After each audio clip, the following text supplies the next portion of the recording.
Channel को subscribe करें और बेल आइकन पर क्लिक करें।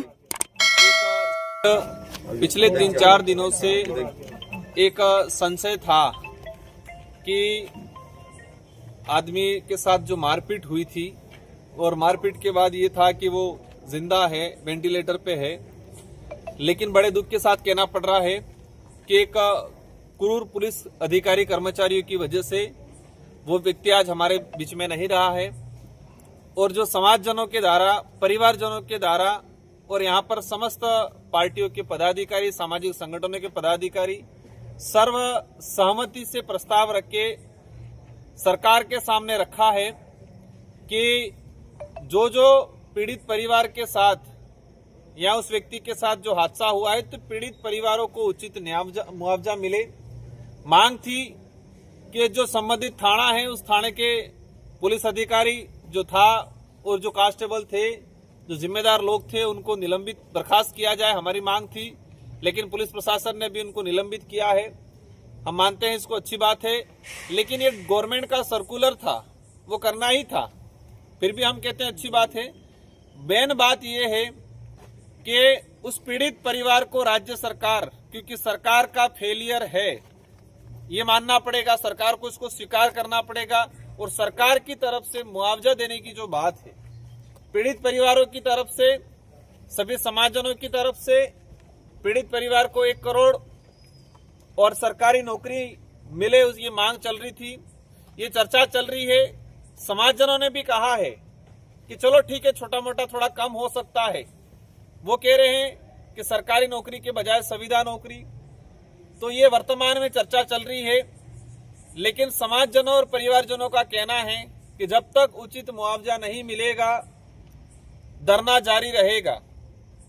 अभी चर्चा का दौर है और हम भी सरकार से यही उम्मीद करेंगे, क्योंकि वर्तमान में यहाँ मंत्री जी, टीएडी मंत्री जी आके बैठे हैं, उनके अन्य जनप्रतिनिधि भी आके बैठे हैं।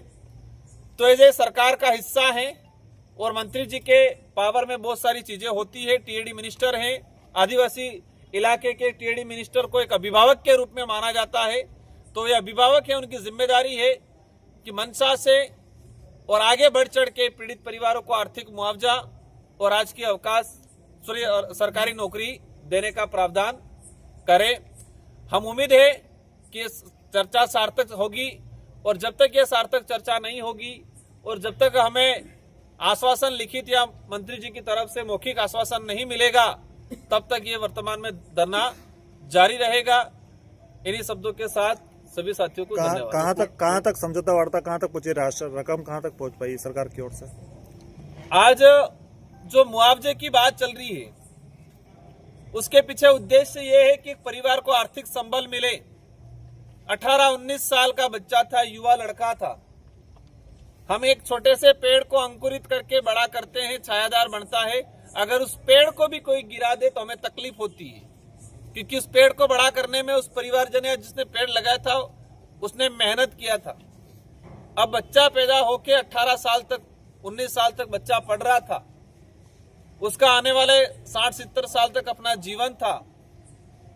तो हमारा यह है कि आप उसको नजरअंदाज नहीं करें। तो वर्तमान में जो बच्चा था और पीड़ित परिवारों को जो उचित न्याय जो है, तो सरकार का कहना है कि सरकारी कुछ योजना है, उसमें कुछ जो रूटीन में जो स्कीम के तहत जो बजट मिलता है वो देंगे। इससे आगे की चर्चा भी चल रही है, फाइनल डिसीजन नहीं हुआ है। लेकिन हम चाहेंगे कि उस बात को गंभीरता से ले सरकार, और कहना है कि एक बार ज्यादा दे दिया तो आगे परिपाटी बन जाएगी, मतलब ये है कि आगे और काटना होगी, ये हो गया। तो मुआवजा मांगने का पहला उद्देश्य है कि परिवार को संबल मिले, और दूसरा उद्देश्य, बड़ा उद्देश्य ये है कि ऐसा दंड हो ताकि दोबारा पुनरावृत्ति इस प्रकार की नहीं हो। ये 2 उद्देश्य हैं इस मुआवजा मांगने के पीछे। आज की वार्ता समाप्त हो गई है, अभी और चलती रहेगी? किस तरीके की चर्चा वार्तालाप जारी है, और जब तक कहे कि जो जिस तरीके से मुआवजे की बात चल रही है, अगर उस पर सार्थक चर्चा नहीं होगी तो धरना जारी रहेगा।